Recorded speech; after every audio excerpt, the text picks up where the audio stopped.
Aujourd'hui, découverte de la marque Blockies avec la licence Transformer et plus exactement Transformer One. On est dans la gamme Classic Class. Merci pour cette découverte. Grâce à ce cadeau, je vais pouvoir voir ce que ça donne après tous les retours que peut donner Blockies. On est sur un modèle qui aura 86 pièces pour composer le robot. Un système d'éclairage pour l'œil. En tout cas, la boîte est vraiment très jolie, métallisée comme ça, avec plein de reflets. On voit ici les crapes. Un stand est fourni, ça c'est pratique. Accessoires. Et il n'y a plus qu'à.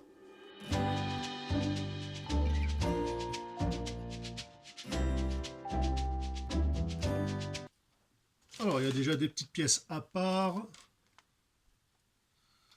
Voilà, des effets.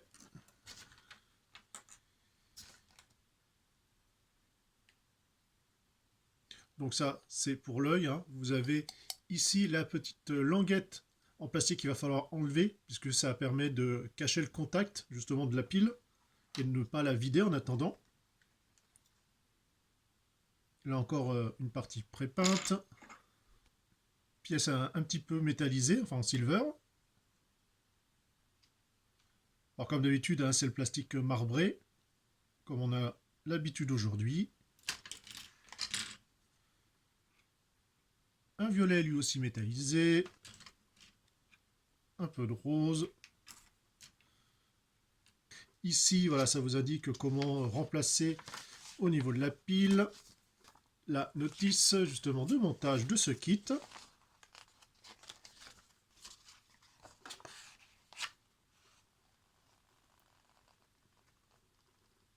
On laisse une marge. Et ensuite, on prend, si possible, voilà, une deuxième, qui est cette fois-ci monolame, puisque là c'est une 2. Mais voilà, même si vous avez qu'une 2 lames de base, vous pouvez le faire comme ça.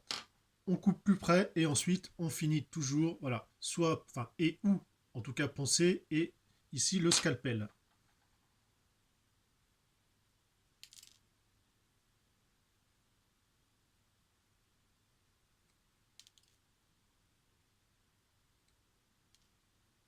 Bon, pour l'instant c'est assez tendre. Les points d'attache étaient très fins. Voilà, même en laissant de la marge, ça se casse direct les points d'attache à la base.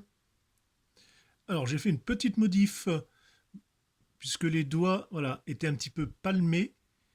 Et j'ai simplement avec le scalpel retiré ce qu'il y a entre les doigts. Alors bien sûr c'est un petit peu fragilisé, il faut faire attention, ils ont gagné en souplesse. Bon, c'est pas méchant et ça fait quand même déjà nettement mieux. Alors, autre petit détail comme les doigts, ici vous voyez c'est pas évidé. Donc autant les doigts, bon, c'est pas trop difficile. Là par contre, pour réussir à enlever, je pense qu'il va falloir que je fasse plein de petits trous au forêt pour pouvoir enlever. Et ça, je ne vais pas le faire après, je vais le faire tout de suite maintenant, parce qu'une fois en place, ça sera plus compliqué. Alors je n'ai pas trop évidé, puisque déjà, j'ai pas les petites limes qu'il faut, mais aussi surtout pour pas trop fragiliser la structure, mais déjà comme ça, c'est mieux. Au bout d'une heure, on arrive à 2 bras, une tête. Ce qui a mis du temps, c'est évider la main, mais également le câble ici, sans oublier le scalpel planté dans la main. Donc voilà, 2h30 avec le light panel, le nettoyage et tout. Bon, c'est pas mal, voilà. De toute façon, après, c'est pas un concours. Chacun fait selon sa volonté, ses possibilités ou autres. Avant de l'assembler, il faut quand même noter que le plastique, alors, en main, il est pas mal. Franchement, en toucher, comme j'ai dit, j'ai l'impression vraiment d'avoir un Gunpla de chez Bandai.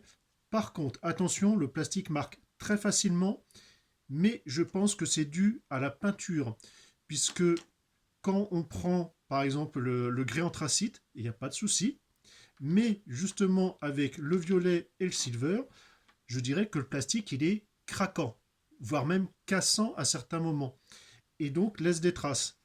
Mais je pense que clairement c'est dû à la peinture puisqu'elle est métallisée. Aussi le light panel, j'y vais à l'acrylique directement. Donc c'est nettoyage à l'alcool, hop, ISO. Donc je pourrais pas vous dire si avec de l'énamel ou même du White Spirit, par exemple, ou l'essence F à nettoyer, ce que ça va donner. Donc voilà, à vos risques et périls, si on peut dire ça comme ça. Sinon, ça se monte quand même assez bien. Alors, il y a quand même des fois un peu de mal à voir au niveau des croquis, les pièces, dans quel sens elles vont ou autres. À des moments, c'est un petit peu compliqué. Bon, hop. Comme j'ai mélangé les pièces, forcément, j'ai mis les jambes gauches avec les jambes droites. Hein, enfin, avec la jambe droite. Alors, alors aussi, l'assemblage se fait vraiment assez bien. Il n'y a pas trop voilà, d'ouverture ci et là. Ça joint assez bien, voire même très bien. Il n'empêche que, par exemple, ici, voilà, au niveau du torse, c'est surtout cette pièce-là, bah, j'ai toujours un petit écart. Et ce qui fait bizarre, ici, il y a un écart au niveau des cuisses, alors que derrière, non. Mais là, c'est normal, en fait. Bon, ça fait un peu bizarre, mais pourquoi pas. Allez, hop. Tac. Hop, et là.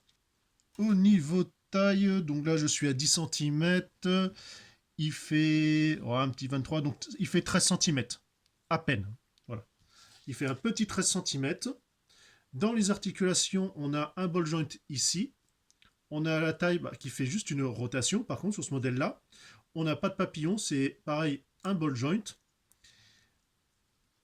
On a l'épaule qui fait ça, et donc il va permettre comme ça de ne pas gêner dans le mouvement. Ça, c'est très bien. Par contre, le coude, c'est que 90 degrés.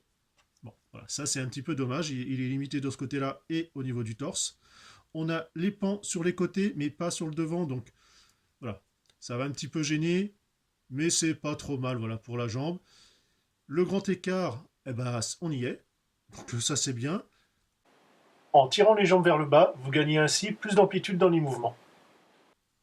C'est correct pour le genou. On a rotation voilà, à cet endroit-là, hein, directement juste au-dessus du genou. Et ici, voilà. Pareil, on a quand même le déport, même ici, de la cheville. Donc ce qui est vraiment pas mal. Et puis bah, l'inclinaison. Ah, il s'en sort bien.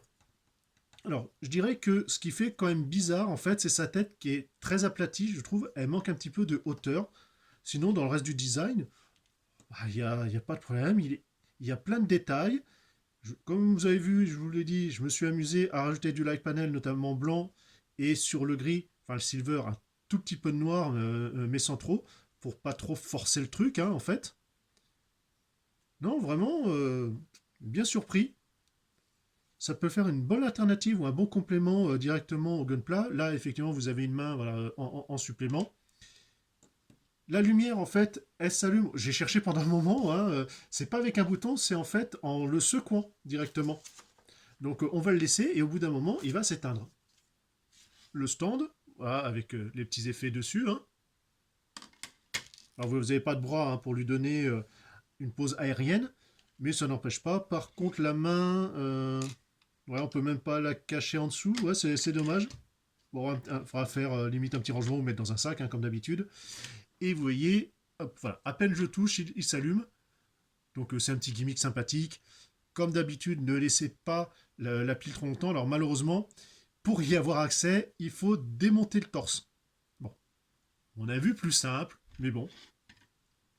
Vous avez, vous voyez, ici, les plots qui vont permettre de se mettre directement dans les pieds. Puisque c'est un modèle kit, donc une maquette, je vais aller chercher un gunpla pour comparer. Vieille maquette hein, de Gundam, ça n'a pas vraiment de nom, hein, mais souvent c'est appelé les first grade, donc très très basique, entièrement creux. Ici un entry grade, qui en fait au final bah, est quand même assez proche hein, dans la simplicité, parce que, bon après selon les personnages ou autres, hein, mais c'est vraiment un montage quasiment symétrique hein, au niveau des articulations. Et ici, vous avez un high grade, bon voilà, qui penche un peu parce qu'il a le backpack. C'est vrai que ça faisait longtemps que j'hésitais et puis j'ai pas eu l'occasion, donc encore merci pour ce cadeau, ça m'a permis de tester. Et ouais, je pense que si je recroise quelques-uns, bah, je vais peut-être me laisser tenter. Surtout qu'il y a plein de gammes. Alors après, ça va permettre comme ça de chacun voir midi à sa porte, hein, puisque après, c'est chacun son avis, mais je trouve que quand même, Blockies sont partis dans un côté un petit peu funko de proposer 1000 gammes avec 1000 licences dans tous les sens, d'un peu saturer le marché. Ouais, alors d'accord, il y en a pour tout le monde, mais c'est aussi un risque de perte de consommateur parce qu'il va pas pouvoir faire toutes les gammes. Il va vraiment falloir qu'il choisisse, quitte à ne pas pouvoir choisir après, enfin de retrouver un modèle qu'il souhaite. Ouais, c'est peut-être une saturation de marché. Après, il faut voir aussi également la distribution là, qui est en train d'arriver en France. En tout cas, nous sur ce, on se dit une prochaine. Allez, bye bye.